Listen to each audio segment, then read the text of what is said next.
आफ्ताब का आज होगा पॉलीग्राफी टेस्ट। बीमार होने की वजह से कल नहीं हुआ था टेस्ट। रोहिणी लैब में होगा मेन पॉलीग्राफी टेस्ट और नार्को के लिए भी अस्पताल से तारीख मिल गई है।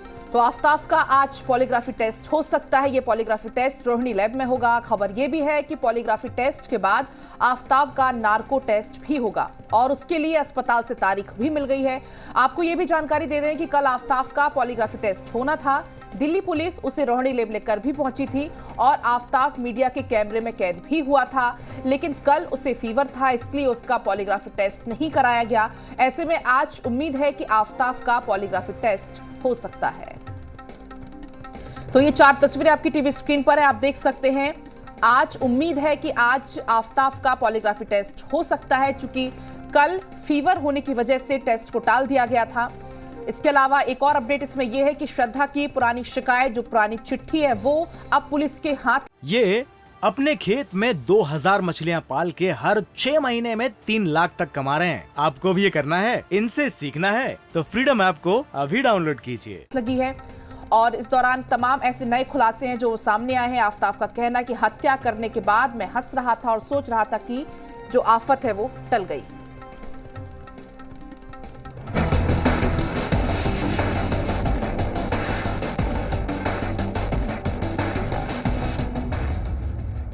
श्रद्धा को पता था आफ्ताब उसे मार देगा।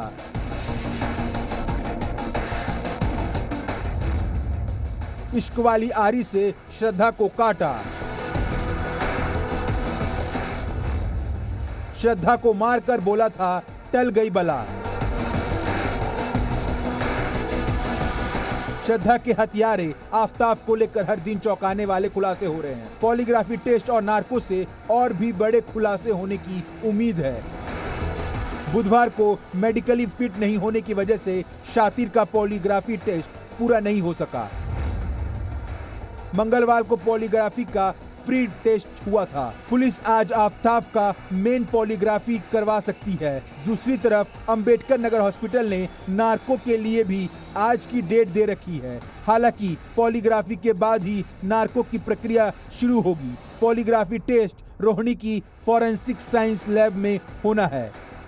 पुलिस हत्याकांड की ड्रग्स एंगल से भी जांच कर रही है। पॉलीग्राफी टेस्ट से पहले पुलिस की पूछताछ में आफ्ताब ने श्रद्धा की हत्या को लेकर जो खुलासा किया है वो सनसनीखेज है। पुलिस ने उससे पूछा कि तुमने श्रद्धा को क्यों मारा। इस पर उसने बताया कि रोज झगड़े होते थे, उस दिन भी झगड़ा हुआ था। पुलिस ने पूछा कि मारते समय तुम्हें डर नहीं लगा। इस पर आफ्ताब ने जवाब दिया, मैंने गुस्से में मार दिया, फिर मैं शव के पास बैठकर हंस रहा था कि आफत टल गई। पुलिस ने सवाल किया कि तुम्हें फंसने का डर नहीं लगा। इस पर आरोपी ने कहा कि डर था, लेकिन मुझे लगता था कि मैं सबूत मिटाकर बच सकता हूँ। पुलिस ने पूछा कि शव के टुकड़े कैसे किए। दरिंदे ने जवाब दिया, आरी से। पुलिस ने सवाल किया कि किस तरह की आरी से। इश्क फिल्म में जिससे पाइप काटते हैं उसी तरह की आरी थी। पुलिस ने पूछा कि तुम्हें क्यों लगता है तुम बच जाओगे। जवाब में आरोपी ने कहा कि मैंने श्रद्धा का फोन, उसका कटा हुआ सिर, ये सारी चीजें गायब कर रखी है। इस बीच श्रद्धा की 2 साल पुरानी वो शिकायती चिट्ठी भी सामने आ गई, जिसमें उसने मुंबई पुलिस को आफ्ताब के खौफनाक इरादों की तरफ इशारा किया था। इस चिट्ठी में श्रद्धा ने लिखा था कि वो मेरे साथ गाली गलौज और मारपीट करता है। आज उसने मेरा गला दबाकर जान से मारने की कोशिश की। उसने मुझे धमकाया और ब्लैकमेल किया। वो मुझे जान से मारकर टुकड़े टुकड़े कर देगा और फेंक देगा। बड़ा सवाल यह है कि इस चिट्ठी के बावजूद मुंबई पुलिस ने 0 FIR दर्ज नहीं की और समझौता करवाकर श्रद्धा से शिकायत वापस लेने को कहा। इस पर महाराष्ट्र की सियासत गर्मा गई है। बीजेपी नेता राम कदम ने आरोप लगाया है कि अगर उस वक्त उद्धव सरकार वसूली में व्यस्त नहीं होती तो श्रद्धा की जान बच सकती थी। चिट्ठी लिखने के बाद भी उस समय उद्धव सरकार थी, उनकी सरकार ने कार्रवाई क्यों नहीं की? यदि वे वसूली खेल में लिप्त नहीं होते और तुष्टीकरण की राजनीति नहीं करते तो श्रद्धा की जान बच सकती थी।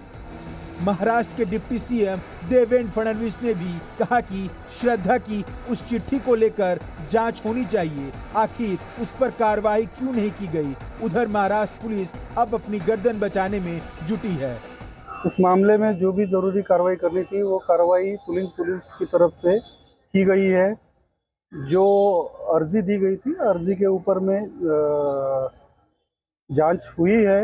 जांच के बाद में खुद जो कंप्लेनेंट ने लिखित बयान दिया है कि उसकी अब कोई कंप्लेंट या तकरार रही नहीं है। अपनी शिकायत में श्रद्धा ने आफताब के माता पिता पर भी सवाल उठाए थे।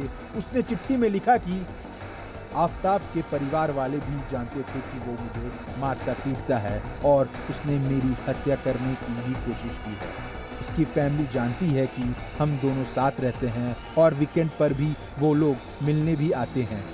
श्रद्धा के मर्डर वाले दिन का उसके दोस्त के साथ चैट का स्क्रीनशॉट भी सामने आया है। यानी 18 मई की शाम तक श्रद्धा सोशल मीडिया पर एक्टिव थी और शायद उसे एहसास भी था कि आफताब उसके साथ गलत करने वाला है।